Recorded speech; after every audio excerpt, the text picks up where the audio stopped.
لیکن اس سے بھی سب بڑا فیکٹر یہ ہے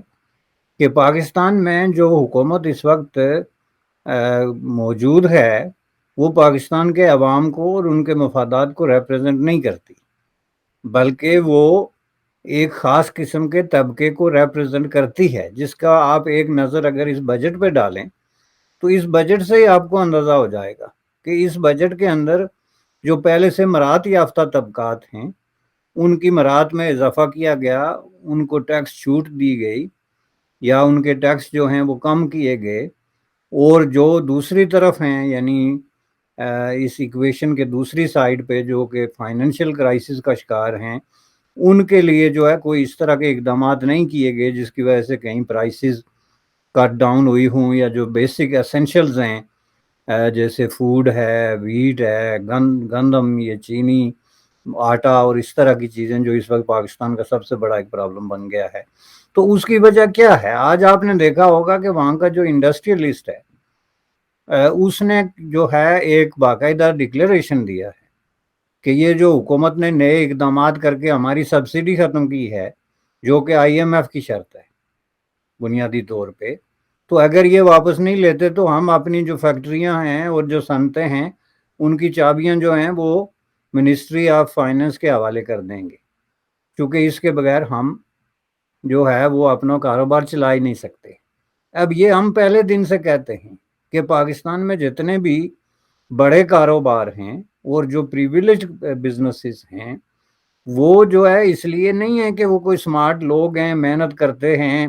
یا ان کو بزنس کا کوئی سکل ہے، وہ اس لیے ہیں کہ وہ حکومت کی سبسڈیز پہ تھرائیو کرتے ہیں۔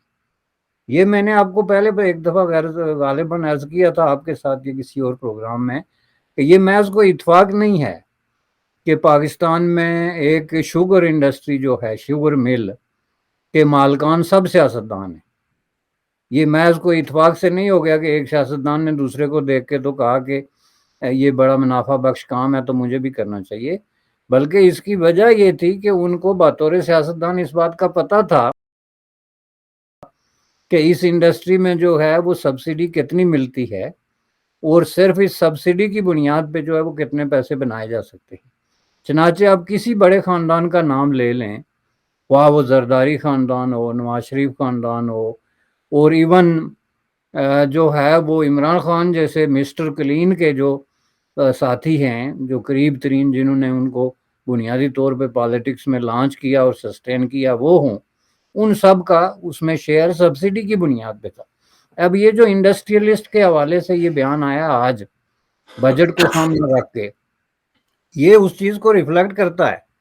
کہ یہ ایک کلاس کو ریپرزینٹ کرتے ہیں، اور بجٹ کا مقصد جو آئی ایم ایف ان کو بتا رہا ہے اور جس بلنٹ طریقے سے انہوں نے ان کو بتایا کہ ہم آپ کو یہ کہتے ہیں کہ آپ کے ملک میں جو ویلتھی کلاس ہے اس پہ آپ ٹیکس انکریز کریں اور ان سے آپ ریونیو اکٹھا کر کے تو ملک میں غربت کے خلاف فائٹ کریں، تو وہ اس کے برعکس کرتے ہیں، یعنی وہ ایسا کرنے کے لیے تیار اس لیے نہیں کہ وہ خود پالیسی میکر ہیں، وہ خود انڈسٹریلسٹ ہیں یا وہ ان پہ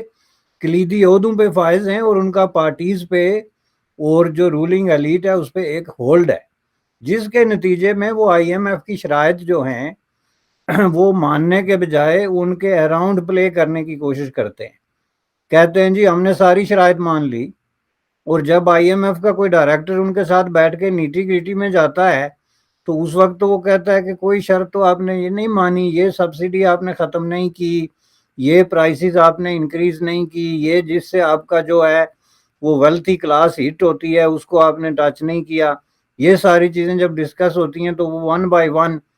سامنے آتی ہیں، تو لگتا ہے کہ کسی ایک چیز پہ بھی اتفاق نہیں ہے جو کہ لیٹسٹ ہے، اور اس سارے پروسیس کو جو ہے وہ صرف مس ریپرزنٹیشن کے ذریعے ڈیل کیا جاتا ہے، یعنی صرف ایک وزیر خزانہ کے 6 ڈیفرنٹ سٹیٹمنٹس آپ اٹھا کے نکال دیں ڈان سے، جس میں اس نے سب سے پہلے یہ کہا کہ سب شرائط ہم نے مان لی ہیں، کوئی بھی ایک آؤٹ اسٹینڈنگ شرائط نہیں ہے، اور ہمارے اور آئی ایم ایف کے درمیان سب کچھ طے ہو گیا ہے، اب صرف دستخط کرنے باقی ہیں جو کسی وقت ہو جائیں گے۔ پھر انہوں نے کہا کہ نہیں جی آئی ایم ایف جو ہے ہمیں ڈکٹیٹ کر رہا ہے اور ہم انڈیپینڈنٹ کنٹری ہیں اور ہم اس طرح کی شرائط ماننے کے لیے تیار ہی نہیں ہیں، اور نہ ہم کو اس طرح کی شرط مان سکتے ہیں جو آئی ایم ایف ہم سے منوانا چاہتا ہے۔ پھر وہ کہتے ہیں پاکستان کے بارے میں ڈیسیجن ہم کریں گے، اور آخر میں یہ کہتے ہیں کہ جی آئی ایم ایف ویسے بھی کوئی ضروری چیز نہیں ہے، دنیا میں ملک جو ہے آئی ایم ایف کے بغیر ترقی کرتے ہیں، اور ہمارے پاس اتنے مینز ہیں کہ ہم آئی ایم ایف کے بغیر اگلے سال تک جو ہے 24-25 بلین ڈالر جو ہے وہ پے کرنے کی پوزیشن میں ہیں جو ڈیو ہیں، جبکہ اگلے 6 مہینے میں بھی تقریباً 6-8 بلین ڈالر ڈیو ہیں جولائی سے لے کے اکتوبر تک، تو وہ بھی ہم پے کر سکتے ہیں، اس لیے آئی ایم ایف نہیں۔ تو یہ ساری چیزیں اگر آپ سامنے رکھیں تو یہ بات درست ہے کہ ان کے ذہن میں صرف الیکشن ہے، اور اس الیکشن کو سامنے رکھ کے تو وہ پاکستان کے عوام کے ساتھ جو ہے وہ بہت بڑا جھوٹ بول رہے ہیں، ویلتھ بیانی سے کام لے رہے ہیں، ایون انڈیکیٹرز کو اور جو اشاریے ہیں آپ کی اکنامک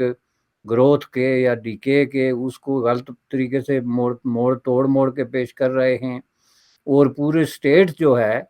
وہ جھوٹ اور فراڈ کے ایک پروسیس میں لگی ہوئی ہے، جس کو انٹرنیشنلی تسلیم کیا جاتا ہے کہ یہ فراڈ کی ایک شکل ہے جب آپ اس طرح کے انڈیکیٹرز کو مینیپولیٹ کرنے کی کوشش کریں، جس کے نتیجے میں ابھی جب آئی ایم ایف کے ساتھ ابھی ان کا مسئلہ تقریباً جیسے کہ آپ نے کہا کہ آلموسٹ ختم ہو گیا، جو کہ میں بائی نہیں کرتا، چونکہ انہوں نے پھر جا کے ان کے دروازے پہ لیٹنا ہے، یہ کہیں گے کہ ٹھیک ہے نیا پروگرام شروع کریں، پرانا ختم ہو گیا تو نیا شروع کریں، تو وہ جو ہے ابھی ختم نہیں ہوا۔ لیکن آپ نے دیکھا ہوگا جو انٹرنیشنل ریٹنگ ایجنسی موڈیز ہے اس نے اپنی رپورٹ میں کہا ہے کہ پاکستان جو ہے اس کا آئی ایم ایف کے ساتھ معاملہ بن نہیں سکتا، اور یہ کسی وقت بھی جو ہے وہ ڈیفالٹ کی طرف جا سکتا ہے۔ تو ایز وی اسپیک یہ ایک سکیری قسم کی سچویشن ہے جس میں جو ہے رولنگ ایلیٹ کے جھوٹ اور فیک قسم کے انڈیکیٹرز اور جعلی قسم کے خواب اور جھوٹے قسم کے وعدے ملا کے تو ایک کام چل رہا ہے جو آئندہ 2-3 مہینے تک الیکشن ہونے تک اگر ہوئے، جو کہ ابھی کنفرم نہیں ہے، تو اس وقت تک چلے گا۔ جی، بات ہو رہی ہے کہ الیکشنز شاید اکتوبر نومبر میں ہو جائیں۔ پی ڈی ایم کے ہی ایک منسٹر خرم دستگیر نے اس کے اوپر بیان دیا ہے۔ پاکستان کی اکانومی کے ساتھ مسئلہ یہ ہے کہ یہ جتنا پروڈیوس کرتے ہیں اس سے کہیں زیادہ سپینڈ کر دیتے ہیں۔ آپ نے ابھی حوالہ دیا کہ جی کتنا پیسہ پاکستان کو ابھی جو ہے انٹرنیشنل کمیونٹی کو واپس کرنا ہے، تو 75 بلین ڈالر ہے جو اگلے 1.5 سال میں پاکستان کو پے کرنا ہے۔ تو یہ تو ایک بہت بڑی اماؤنٹ ہے، ایسے میں الیکشنز بھی ہونے ہیں۔ آپ کا کیا خیال ہے کہ اس بجٹ کے ساتھ جو بھی گورنمنٹ نے پیش کیا ہے وہ الیکشنز میں جانے کے کیا قابل ہیں؟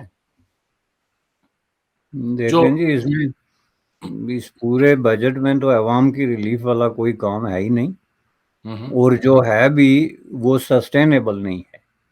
آپ کو پتہ ہے کہ پچھلی حکومت نے جاتے جاتے جو ہے وہ آئل کی پرائسز کم کر دی تھی۔ اب وہ کیا تھا کہ وہ عوام کو ون کرنے کا ایک ہتھیار تھا، جس کے نتیجے میں ان کے کرائسس جو ہے وہ ڈبل نہیں بلکہ ٹرپل ہو گئے۔ اب یہی اس طرح کے اقدامات کرتے ہیں کہ یہ عوام کو خوش کرنے کے لیے یا وقتی طور پہ ان کو ون کرنے کے لیے کوئی بھی اعلان کر دیں گے، لیکن اس اعلان کو آپ بیک اپ کس سے کریں گے؟ ظاہر ہے بنیادی طور پہ یہاں بات ہو رہی ہے آپ کی فائنینسنگ کی، کہ فائنینسنگ کہاں سے آ رہی ہے اور آپ کا سورس آف انکم کتنا ہے، تو اس کے اندر رہ کے تو پھر آپ اپنے بجٹ بھی بناتے ہیں اور آپ طے کرتے ہیں کہ آپ نے کس مد میں کتنے پیسے خرچ کرنے ہیں۔ اس حوالے سے یہ جو بجٹ ہے یہ بنیادی طور پہ ایک عوام دشمن بجٹ ہے۔ اس میں جو عام آدمی ہے جو 9 to 5 ایک محنت کش ہے، کوئی مزدور ہے، کوئی کسان ہے، کوئی جو ہے وہ کسی طرح کا جو ہے وہ دیہڑی دار مزدور ہے، ایسے اس طرح کے لوگ ہیں، ان کے لیے تو کوئی اس بجٹ میں کوئی ایسی چیز ہے ہی نہیں۔ انہوں نے تو ایک تو مراعات یافتہ طبقے کو ٹیکس کی چھوٹ دی ہے، اور دوسری جو ہے گورنمنٹ سرونٹ کی جو سیلریز ہیں ان میں 35% انکریز کیا، جو کہ آلریڈی پرائیویٹ سیکٹر کے مقابلے میں دگنی تگنی بلکہ 4 گنا زیادہ ہیں بعض سیکٹرز میں، مثلا ٹیچرز کو یا تعلیم کے کسی شعبے میں آپ دیکھ لیں۔ تو اس کا مطلب کیا ہوا کہ جو لوگ آلریڈی جو ہے وہ اچھی زندگی گزار سکتے ہیں، پہلی بات ہے اچھی زندگی تو وہاں ملینر بھی اور بلینر کے لیے بھی اوور آل اچھی زندگی کا جو کانسیپٹ ہے وہ اب ان کی ریچ سے باہر نکل گیا ہے، چونکہ جب پورا ملک ایک بگ میس کی شکل اختیار کر چکا ہو تو اس میں آپ اچھی زندگی آپ کے لیے ایک خواب بن جاتی ہے. لیکن میرا مطلب ہے جو ہے انکم کے حوالے سے جو طبقات بہتر پوزیشن میں تھے آپ نے ان کو مزید جو ہے وہ بوسٹ اپ کیا اور اس پہ آپ دعویٰ کر رہے ہیں کہ آپ غریبوں کے کام آ رہے ہیں. اس طرح تو غریب آپ کا بلینر بھی ہے. آپ کے بلینر کی بھی جا کے لنڈن میں یا پیرس میں یا نیو یارک میں کوئی ویلیو نہیں ہے. وہ پیسہ جو ہے وہ شرنک ہو کے تو آلموسٹ ایکول ٹو نتھنگ ہو جاتا ہے. لیکن آپ کا جو ٹیچر ہے, آپ کے جو سرکاری ملازم ہیں, ان کی جو تنخواہیں ہیں, ان کی جو مراحت ہیں, ان کی جو چھٹیاں ہیں, ان کی یہ جو ساری چیزیں ہیں, ان کی موجودگی میں آپ ذرا کمپیئر کر کے دیکھیں کہ باقی سوسائٹی آپ نے ایون کے منیمم ویجز کو جو ہے انفورس نہیں کیا کہ چلیں ہم ان کی تنخواہیں تو 35% اضافہ کرتے ہیں, لیکن جو عام آدمی پرائیویٹ سیکٹر میں کام کرتا ہے اس کے جو منیمم ویجز ہیں ان کو کس طریقے سے جو ہے وہ انفورس کیا جائے, چائلڈ لیبر پہ کیسے قابو پایا جائے, جو جینڈر ان ایکویلٹی ہے ملازمتوں میں اور پیمنٹس میں اس کو کیسے ڈیل کیا جائے. یہ جتنے سوال ہیں ان میں سے آپ کو اس بجٹ میں کوئی جواب نہیں ملے گا. اس بجٹ کی جو شاہکار ہے وہ یہ ہے کہ اس کا سب سے بڑا حصہ جو ہے وہ ڈیفنس پہ خرچ ہوگا, اور اس کے بعد جو ہے وہ نہ ہونے کے برابر جس کو مونگ پھلی آپ کہتے ہیں وہ آپ خرچ کریں گے تعلیم پہ اور صحت پہ اور اس طرح کی جو وائٹل جو ہے وہ ضروریات ہیں پاکستان کے عوام کی. تو اس بجٹ کو آپ عوام کے ساتھ تو اس کا کوئی تعلق ہی نہیں بنتا ہے سرے سے, آل دو کہ دے آر فیسنگ الیکشن. لیکن میں نے بات کی کہ ان کے جو پرماننٹ الائنسز ہیں اور ان کے جو پرماننٹ جو ہے فیتھ فلنس ہے, لائلٹی ہے, وہ ایک خاص پریویلیج کلاس کے ساتھ ہے. بے شک وہ الیکشن بھی ہار جائیں لیکن اس کو ڈس اپوائنٹ نہیں کریں گے, جو اصل بات میں کر رہا ہوں. اور یہی وجہ ہے کہ ان کا آئی ایم ایف کے ساتھ صادم چل رہا ہے. پی ڈی ایم کے اندر جو اتحاد ہے پاکستان پیپلز پارٹی کا اور نون لیگ کا, جو دو بڑی جماعتیں ہیں, اس کے اندر بھی فشرز اب دکھانے جو ہے شروع ہو گئے ہیں. ایز اے رزلٹ یہ جو باتیں ہو رہی تھیں کہ جی بے نظیر انکم سپورٹ کے لیے بھی جو پیسہ گورنمنٹ کو چاہیے تھا وہ ان کے پاس ہے نہیں, تو وہاں بھی انڈر کٹس کرنے کی ضرورت پڑیں گی بہت زیادہ. تو ایک ایسی پارٹی جو سوشلسٹ ایجنڈا رکھتی ہے پیپلز پارٹی, اور عوام کے ساتھ جو بالکل غریب ترین لوگ ہیں ان کے لیے یہ بے نظیر انکم سپورٹ ہے, وہاں جب کٹ لگے گا تو اس کا کیا اثر ہوگا. پی ڈی ایم کے یہ جو پورا کا پورا یہ بھانمتی کا کنبہ یہ بنا کے بیٹھے ہیں, اس کا مستقبل کیا ہوگا پھر؟ پہلی بات یہ ہے جی کہ اب جو ہے پیپلز پارٹی وہ کوئی سوشلسٹ پارٹی نہیں ہے, نہ اس کا وہ تو کہتے ہیں نا ان کا سوشلسٹ ایجنڈا رہا ہے ہمیشہ سے, نہ ہی ان کا جو ہے وہ سوشلسٹ ایجنڈا ہے, رہا ہے. یس, بالکل ڈیفینیٹلی رہا ہے ایک وقت میں, لیکن وہ اسی وقت جو ہے اس کے خلاف انہوں نے خود ہی ایسے اقدامات کر دیے تھے کہ وہ ایجنڈا جو ہے وہ اصل ایجنڈے کے نیچے دب گیا تھا. بنیادی طور پہ یہ ساری پارٹیز جو ہیں وہ پرو اسٹیبلشمنٹ پارٹیز ہیں, جس میں پی ڈی ایم کی تینوں بڑی جو پارٹیز ہیں, اور وہ سٹیٹس کو کے حامی ہیں تینوں, اور وہ ملک کے اندر کسی قسم کی تبدیلی کا نہ کوئی پروگرام رکھتے ہیں نہ اس کے حامی ہیں. کیونکہ تبدیلی کا مطلب یہی ہوا نا کہ تبدیلی کا مطلب یہ ہے کہ ہم آپ کو انقلاب کی بات نہیں کر رہے کہ آپ ملک میں ریولوشن لے آئیں اور طاقتور اور بالادست قوتوں کو الٹ کے تو آپ کو ایک نیا وہاں پہ ایجنڈا نافذ کریں. ہم بجٹ کی بات کر رہے ہیں, اور بجٹ پیش کرتے وقت اگر آپ میں اتنی ہمت نہیں ہے کہ آپ یہ کہیں کہ جی آپ یہ ڈیفنس سے جو ہے وہ 2 بلین روپی جو ہے وہ کاٹ کے تو تعلیم پہ لگائیں, یا یہ ڈیفنس سے جو ہے 1 بلین کاٹ کے صحت پہ لگائیں. پاکستان جو ہے وہ صحت کے حوالے سے دنیا کے بدترین ممالک کی فہرست میں, اور وہ بھی فہرست بنانے والے بیچارے پتہ نہیں کس طرح فہرست بناتے ہیں. لیکن آپ پاکستان کا جو ہاسپٹل سسٹم ہے, جو نظام صحت ہے, اس کے اندر جا کے دیکھیں تو کسی زندہ انسان کے لیے جس کو آپ ہاسپٹل کہتے ہیں وہ کسی عقوبت خانے سے کم نہیں ہے کسی بھی طریقے سے. وہ کوئی قدیم زمانے کا کوئی قلعہ لگتا ہے جو ٹارچر اور تشدد کے لیے بنایا گیا ہے, جس کے اندر جو بدبو ہے, صفائی کا جو عالم ہے, دوائیوں کی جو کمی ہے, آپ کا جو سٹاف ہے, جو نرسنگ ہے, جو فزیشین ہے, ان کے جو رویے ہیں, ان سب کو ملا کے اگر آپ سامنے رکھیں تو قدیم زمانے کے راجو مہاراجو کے زمانے میں وہ جو ٹارچر کے قصے مشہور تھے وہ تو سب جھوٹ لگتے ہیں،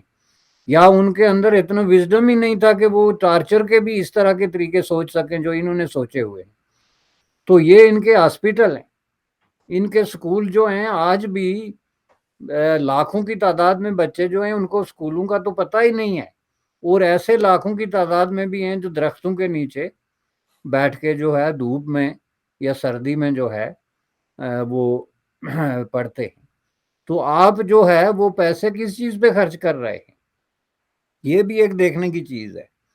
اور ظاہر ہے کہ ڈیفنس کی آپ جسٹیفیکیشن یہ پیش کر رہے ہیں کہ جی ہماری دشمنیاں چل رہی ہیں انڈیا کے ساتھ اور افغانستان کے ساتھ۔ انڈیا کے ساتھ آپ کا بارڈر ایشو ہے اور کشمیر ڈسپیوٹ ہے اور واٹر ڈسپیوٹ ہے اور پتہ نہیں کیا ہے۔ افغانستان کے ساتھ آپ کا بارڈر ڈسپیوٹ ہے، ڈیورنٹ لائن کو لے کے آپ کی جو ٹیریٹوریل کلیمز ہیں اس پہ ڈسپیوٹ ہے، اور آپ کے جناب اس طرح کے تقاضے چل رہے ہیں، تو آپ ان کو جسٹیفیکیشن کے لیے اپنے بجٹ کا موسٹ حصہ جو ہے، یہ تو بجٹ میں جو ڈکلیئر کیا گیا، اس کے بعد جو ان ڈکلیئرڈ ایمرجنسی ضروریات کے لیے اور وقتاً فوقتاً اخراجات کے لیے جو پیسہ مختص ہوتا ہے اس کو ملا کے تو یہ تقریباً 45% بنتا ہے جا کے جناب۔ تو 45% آپ ایک چیز پہ خرچ کریں گے تو باقی جو ہے وہ کتنی چیزوں پہ خرچ ہوگا۔ اور ملک کی حالت آپ دیکھ لیں کہ جس طریقے سے جس سے گزر رہا ہے، میزریبل اینڈ انسپیکیبل قسم کی مزری جس سے وہاں کے لوگ گزر رہے ہیں، بھوک، نانگ، غربت، بے روزگاری، مایوسی، تو اس کو جو ہے وہ شیک کرنے کے لیے آپ کو بلینز آف روپی جو ہیں وہ خرچ کرنے پڑیں گے، تو وہ ظاہرہ کہاں سے آئیں گے؟ وہ کون سے فنڈامنٹل چینجز ہیں جو پاکستان کی حکومت کو کرنے چاہیے جس سے کہ معیشت ٹریک پہ آ جائے؟ ایک بات ہوتی ہے کہ جی ہمیں ایک چارٹر آف اکانومی بھی بنانا چاہیے جس کے اندر تمام پولیٹیکل پارٹیز بیٹھیں اور مل کے اور وہ کسی بات پہ متفق ہوں۔ کیا ایسا ہوتا ہوا آپ کو دکھائی دیتا ہے؟ باتیں تو سارے کرتے ہیں۔ بالکل نہیں دکھائی دیتا جی، نہ ہی کوئی چارٹر آف اکانومی ہے، اور نہ ہی اس طرح کی جماعتیں جو ہیں جن کا ایجنڈا ہی عوام کے خلاف سازش کرنا ہو